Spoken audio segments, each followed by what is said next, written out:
اسلام کہتا ہے عورت بات بھی کرے تو اس انداز سے نہ کرے کہ مرد کو اٹریکٹ کرے. فقہ ہے اہل بیت میں میک اپ کرنا حرام ہے اگر تو نامحرم کے سامنے جا رہی ہو. حرام ہے حرام.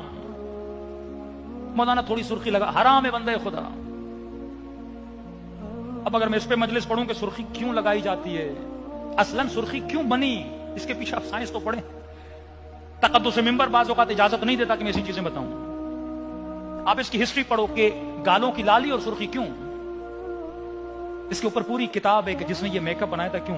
مرد کو شہوت دلانے کے لیے میک اپس بنائے گئے. ایک خاص حالت میں عورت کے چہرے کی کیفیت بدل جاتی ہے. ان کیفیتوں کو ظاہر کرنے کے لیے ایسے میک اپ بنائے گئے کہ نارمل حالت میں مرد جب عورت کو دیکھے اس کے ذہن میں وہ خیال پیدا کر دیا جائے. شریعت کہتی ہے حرام ہے عورت کا نامحرم کے سامنے میک اپ کرنا. ہاں عورتیں عورتوں میں آئیں, شوہر کے سامنے خصوصی اپنی زینتوں کو اللہ کے سامنے لے کر آؤ, محارم کے سامنے لے کر آؤ.